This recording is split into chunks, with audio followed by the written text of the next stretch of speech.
एक दिन गीता अपनी भैंस के लिए जंगल में चारा काटने जा रही थी। तभी पास के एक पीपल के पेड़ पर एक जादुई चिड़िया बैठी थी। उसने गीता को देखकर कहा, वाह, ये औरत कितनी मेहनती है। मैं कई सालों से देख रहा हूँ। ये हर सुबह जंगल आती है और अपने भैंस के लिए ताजा चारा काट कर ले जाती है। लेकिन एक भैंस कितना ही दूध दे, उससे तो बस इनके घर की खीर ही बनती होगी। फिर ये बेचते क्या होंगे? मैं एक जादुई चिड़िया हूँ। क्यों ना मैं गाय बनकर इनके घर चला जाऊं? मेरे दूध को बेचकर ये अपनी जिंदगी आराम से जी सकेंगे। हाँ, ये ठीक रहेगा। ये औरत बहुत दयालु और नेक दिल भी लगती है। इसके जैसे लोगों की मदद करके मुझे सच्ची खुशी मिलेगी। इतना कहकर चिड़िया पेड़ से उतरी और एक सुनहरी चमक के साथ एक खूबसूरत गाय में बदल गई। हे दयालु औरत, इस जंगल में मेरा कोई नहीं है। मैं अकेली हूँ। क्या तुम मुझे अपने घर ले चलोगी? मैं तुम्हें बदले में ढेर सारा दूध दूंगी। तुम्हारे घर की रौनक बनकर रहूंगी और कभी कोई शिकायत नहीं करूंगी। गीता ने गाय की बात सुनकर आश्चर्य से कहा, ये क्या? मैं कोई सपना तो नहीं देख रही? ये गाय तो बोल रही है। पहले तुम बताओ, तुम बोल कैसे रही हो? मैंने तो आज तक कोई गाय इंसानी आवाज में बोलते नहीं देखी। क्या जंगल में कोई चमत्कार हो गया है जो मुझे समझ नहीं आ रहा? दरअसल मैं एक जादुई गाय हूँ, इसलिए मैं इंसानों की तरह बोल सकती हूँ और उनकी बातें समझ सकती हूँ। मैं कह रही थी, मुझे अपने घर ले चलो। तुम मुझे सुबह शाम हरा भरा चारा देना और मैं तुम्हें ढेर सारा दूध दूंगी। उस दूध को बेचकर तुम अपनी जिंदगी आराम से चला सकोगी। एक भैंस से तुम्हारा गुजारा तो हो नहीं रहा। मेरे रहते तुम्हें कभी किसी चीज की कमी नहीं होगी, ये मेरा वादा है। गीता ये सुनकर बहुत खुश हुई और बोली, अरे जादुई गाय, तुम सच कह रही हो। अगर ऐसा हुआ तो हमारी सारी मुश्किलें खत्म हो जाएंगी। ठीक है, तुम मेरे साथ चलो। आज भगवान ने मेरी सुन ली और मेरी गरीबी दूर करने का रास्ता भेज दिया। गीता गाय को लेकर घर की ओर चल पड़ी।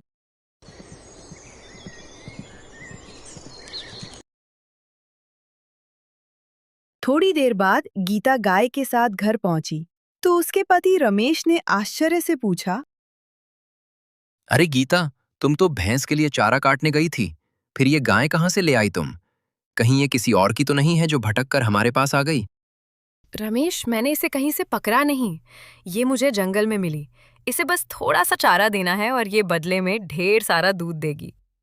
एक भैंस से हमारा गुजारा नहीं हो रहा था। अब इस गाय का दूध बेचकर हम अच्छे से जी सकेंगे। ये कोई साधारण गाय नहीं है, बल्कि ईश्वर का भेजा हुआ वरदान है। गीता, तुम सच कह रही हो। फिर तो तुमने बहुत अच्छा किया। हम आज से इस गाय का अच्छे से ध्यान रखेंगे। इसे अपने परिवार का हिस्सा समझकर प्यार से रखना। कभी कोई कमी नहीं आने देंगे। उस दिन से दोनों रोज जंगल से गाय के लिए हरा भरा चारा लाने लगे। दिन बीतते गए। कुछ समय बाद रमेश गांव के सरपंच के पास रोज दूध देने जाने लगा। एक दिन उसका पड़ोसी दिनेश यह सब देखकर सोचने लगा, अरे इसके पास तो एक ही भैंस थी, फिर ये रोज बाल्टी भरकर दूध कहाँ से ला रहा है? एक भैंस इतना दूध कैसे दे सकती है? जरूर कोई रहस्य है। मुझे जल्दी पता लगाना होगा, वरना ये गरीब एक दिन हमसे भी ऊपर उठ जाएगा। ये मैं बर्दाश्त नहीं कर सकता। दिनेश अपनी पत्नी मालती को यह बात बताने घर गया। घर पहुंचकर बोला, मालती, तुम तो जानती हो कि रमेश के पास सिर्फ एक भैंस थी। फिर वो कहाँ से रोज बाल्टी भर भर के दूध बेच रहा है? हमें जल्दी पता लगाना होगा, वरना वो हमसे भी अमीर हो जाएगा। अपनी इज्जत और रुतबा बचाना है तो कुछ करना ही होगा। ये जी, अगर ऐसा है तो जाइए और जल्दी पता लगाइए। मैं ऐसा होता नहीं देख सकती। पूरे गांव में बस हमारी ही चले, ये मेरी इच्छा है और वही होगा। हाँ ठीक है, मैं अभी जा रहा हूं। चाहे कुछ भी करना पड़े, मैं इस राज से पर्दा उठाकर ही रहूंगा। वह रमेश के घर पहुंचा और चुपके से सब देखने लगा। रमेश गाय से बातें कर रहा था। मेरी प्यारी गाय और चारा खाएगी। मैं अभी लाता हूँ।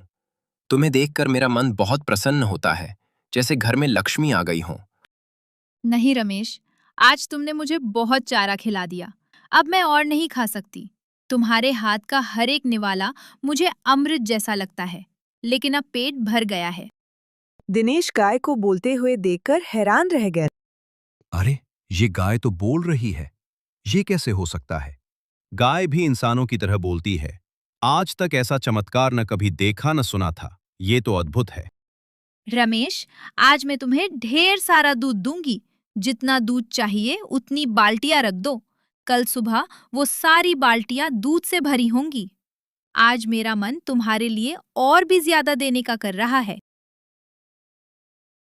नहीं रोशनी, तुम पहले जितना दूध देती थी उतना ही दो। ज्यादा लालच अच्छा नहीं। हमारा गुजारा अच्छे से हो रहा है। वैसे तुम्हें मेरे घर अच्छा लग रहा है ना? तुम्हें चारा देने में तो मैं परेशान नहीं हूं। बस हमारी यही इच्छा है कि तुम सदा स्वस्थ और प्रसन्न रहो। हाँ रमेश, मैं बहुत खुश हूँ। हमारे दूध से तुम्हें फायदा हो रहा है ना? तुम दोनों का प्यार पाकर मुझे ऐसा लगता है जैसे मैं इसी घर की सदस्य रही हूँ।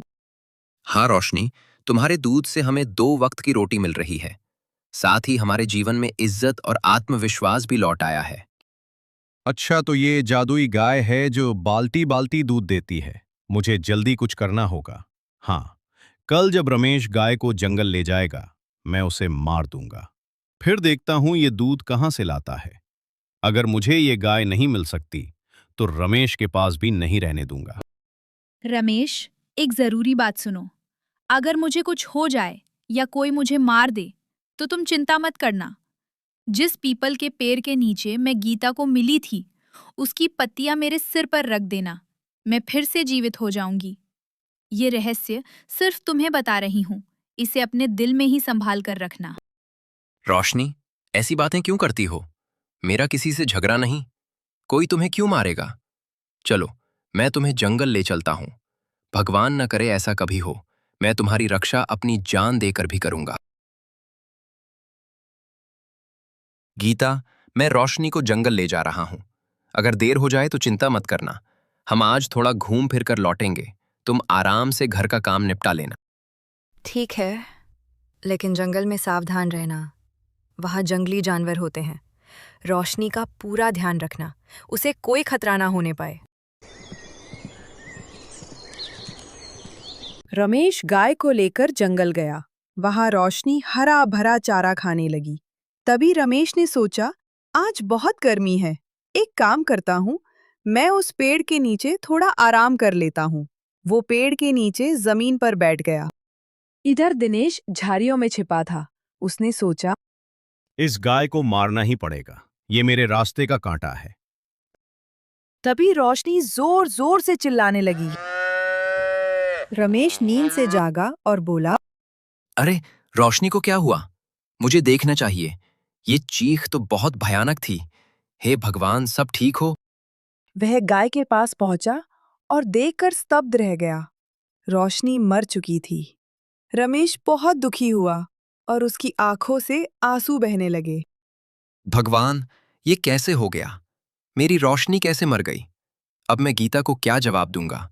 मेरे घर की खुशियां आज फिर से उजड़ गईं। अब हमारा क्या होगा? रमेश उदास होकर घर लौटा। तभी गीता ने पूछा, रमेश, क्या हुआ? तुम इतने दुखी क्यों हो? और रोशनी कहाँ है? तुम्हारा चेहरा देखकर मेरा दिल बैठा जा रहा है। जल्दी बताओ, क्या बात है? गीता, मैं तुम्हें कैसे बताऊं? रोशनी अब नहीं रही। वो मर गई। मैं उसकी रक्षा नहीं कर सका। मेरे रहते ही उसके साथ ये अनर्थ हो गया। ये क्या कह रहे हो? वो तो जंगल में चारा खाने गई थी। बताओ, क्या हुआ? हमारी तो पूरी दुनिया ही लुट गई। ये भगवान ने हमारे साथ क्या कर दिया? मैं जंगल में पेड़ के नीचे सो रहा था। तभी अचानक रोशनी की चीख सुनाई दी। जब मैंने देखा तो वो मर चुकी थी। ये कैसे हो गया? वो गाय हमारी कमाई का एकमात्र सहारा थी। अब हम क्या करेंगे? फिर से वही गरीबी का जीवन और रोज रोज का कष्ट। ये सोचकर ही दिल फटा जा रहा है। गीता, चिंता मत करो। मुझे रोशनी का रहस्य पता है। मैं जंगल से पत्तियां लाता हूं। उसने खुद इस दिन के लिए मुझे उपाय बता दिया था। मैं अभी जाकर उसे वापस लाता हूं। ठीक है, लेकिन सावधानी से जाना। देखो, जंगल में फिर से कोई अनहोनी ना हो जाए। भगवान तुम्हारी रक्षा करे। रमेश जंगल गया और उस पीपल के पेड़ की पत्तियां तोड़कर गाय के पास पहुंचा। उसने पत्तियां गाय के सिर पर रखी। तभी एक तेज रोशनी के साथ रोशनी जीवित हो गई। रोशनी, तुम वापस आ गई। भगवान का लाख लाख शुक्र है। पता है, मुझे तुम्हारे बिना अच्छा नहीं लग रहा था। गीता और मैं रो रो कर बुरा हाल हो गया। अब तुम्हें छोड़कर कभी अकेला नहीं जाऊंगा, ये मेरा प्रण है। रमेश, अब मैं ठीक हूँ। चलो घर चलते हैं। गीता मुझे देखकर खुश होगी। मैं जानती थी कि तुम मुझे बचाने का रास्ता जरूर ढूंढ निकालोगे और मुझे दोबारा जीवन दे दोगे। रमेश गाय को लेकर घर गया और गीता को सब कुछ बताया। गीता खुश होकर बोली, रोशनी, पता है, तुम्हारे बिना हम परेशान हो गए थे।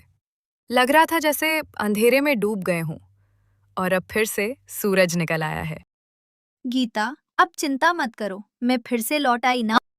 रमेश, घर में खाने को कुछ नहीं है, अब क्या करें? सारी उलझनें एक साथ हमारे सामने खड़ी हैं। पहले किसे सुलझाएं?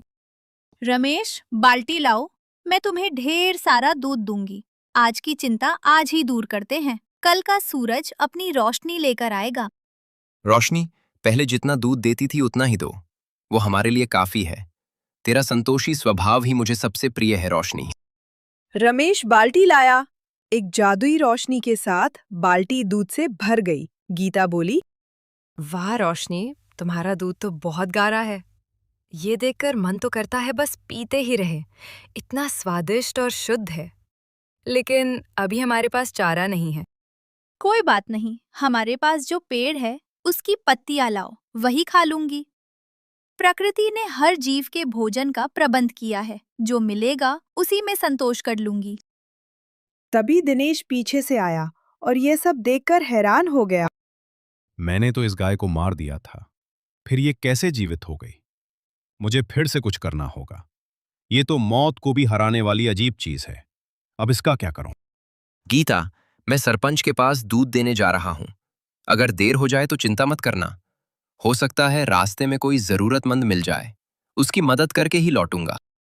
ठीक है, लेकिन थोड़ा जल्दी लौटना। अब तो तुम्हारे बिना पल भर भी चैन नहीं मिलता। जल्दी घर आ जाना। रमेश जंगल के रास्ते सरपंच के घर गया। रास्ते में उसने एक बूढ़ी औरत को कुटिया के सामने रोते देखा। अरे अम्मा, आप रास्ते में बैठकर क्यों रो रही हैं? आपकी तो हालत देखकर मेरा दिल भर आया। बेझिझक अपनी तकलीफ मुझसे कहिए। बेटा, मुझे एक दिन से भूख लगी है। कुछ खाने को मिल जाए तो अच्छा होता। अब तो चलने फिरने की भी ताकत नहीं बची है। बस मौत का इंतजार कर रही हूँ। खाने के लिए कुछ तो नहीं है, लेकिन मेरे पास दूध है। आप इसे पी लो। ईश्वर ने चाहा तो ये थोड़ा सा दूध ही आपकी भूख मिटाने के लिए काफी होगा। बेटा, तुमने मेरी जान बचा ली। मेरे बेटे बहू मुझे छोड़कर चले गए। भगवान तुम्हें इसका फल जरूर देंगे और तुम्हारा घर हमेशा खुशहाल रखेंगे। रमेश ने दूध का कुछ हिस्सा बूढ़ी माँ को दिया और बाकी लेकर सरपंच के पास गया। सरपंच जी प्रणाम। आज का ताजा ताजा दूध लाया हूं। मेरी गाय का दूध आज विशेष रूप से गाढ़ा और मीठा है। मन को बहुत भाएगा। कृपया इसे स्वीकार करें और जरूर बताइएगा कैसा लगा। अरे रमेश, तुम कई दिन के बाद आए। पहले तो रोज आते थे, अचानक से आना बंद कर दिया। कोई दिक्कत परेशानी थी क्या? सच कहूं, गांव में तुम्हारी गाय को लेकर बड़ी अजीब अजीब बातें सुनने में आ रही हैं। कहीं सब ठीक तो है ना? हाँ सरपंच जी, आपकी चिंता वाजिब थी। मेरी गाय कुछ दिनों से बहुत बीमार थी। एक गहरी चोट लगी थी उसे। लेकिन अब माता लक्ष्मी की कृपा से सब ठीक हो गया है और पहले से भी स्वस्थ है। अब आपको रोज नियम से और भी अच्छा दूध मिलता रहेगा, इसकी कोई चिंता नहीं है। वह दूध देकर घर लौटा। कुछ दिन बीत गए। रमेश अब जरूरतमंदों और गरीबों की मदद करने लगा। ये रमेश तो दिन ब दिन दूध बेचकर अमीर बनते जा रहा है। देखो, अब तो गांव वाले भी इसकी तारीफ करते नहीं थकते। ये मुझसे बर्दाश्त नहीं होगा।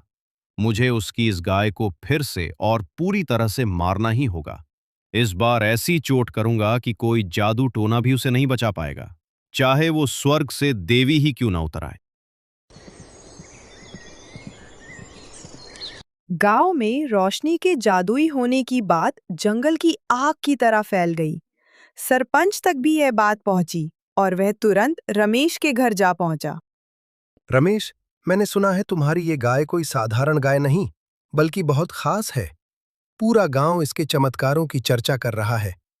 क्या मैं उसे एक बार अपनी आंखों से देख सकता हूं? सोचा, गांव का मुखिया होने के नाते इस चमत्कार का सत्यापन कर लूं। हाँ हाँ सरपंच जी, क्यों नहीं। आपका तो इस घर पर हक है। जरूर आइए, मैं आपको दिखा देता हूँ।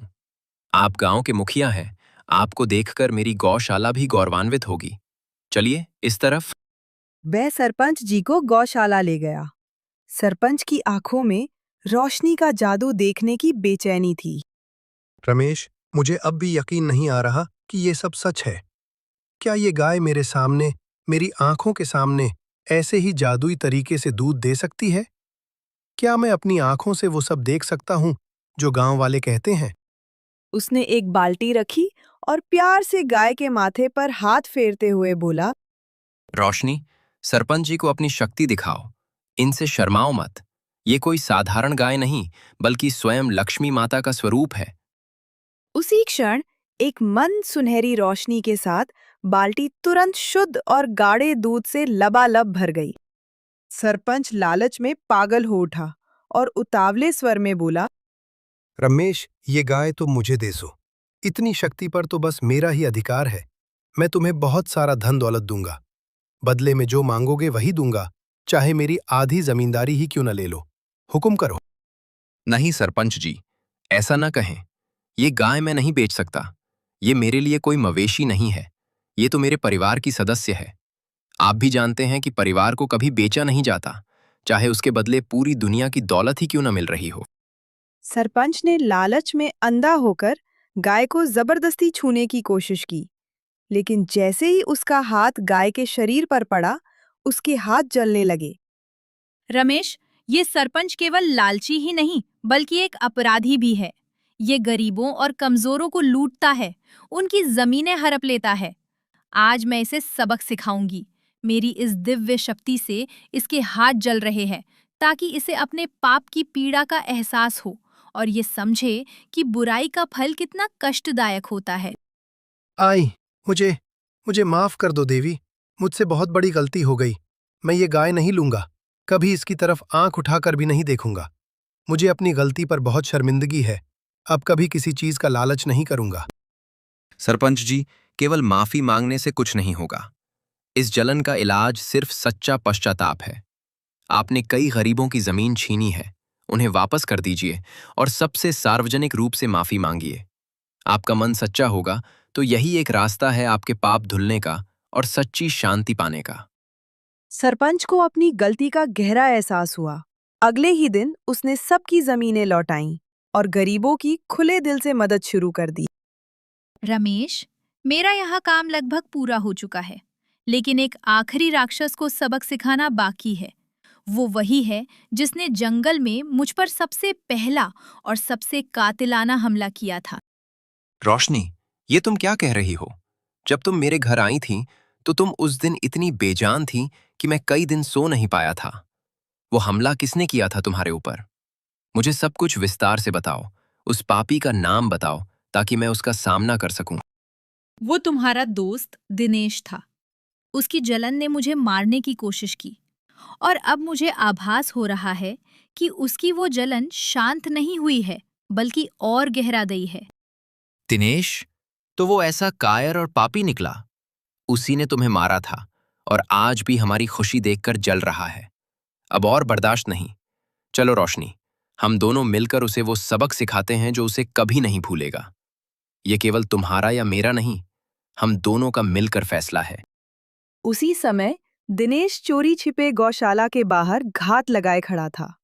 हाथ में तेज धार वाला हथियार लिए उसकी आंखों में नफरत की आग धधक रही थी। उसने दोबारा हमला करने के लिए कदम बढ़ाया ही था कि रोशनी की दिव्य शक्ति सक्रिय हो गई।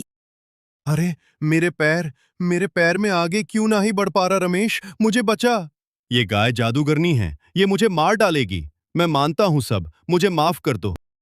दिनेश, तूने केवल मुझ पर हमला नहीं किया, तूने अपने ही भाई की खुशहाली पर वार किया। ये नफरत की आग तुझे ही राख कर देगी। अगर पश्चाताप है तो अभी सच बोल।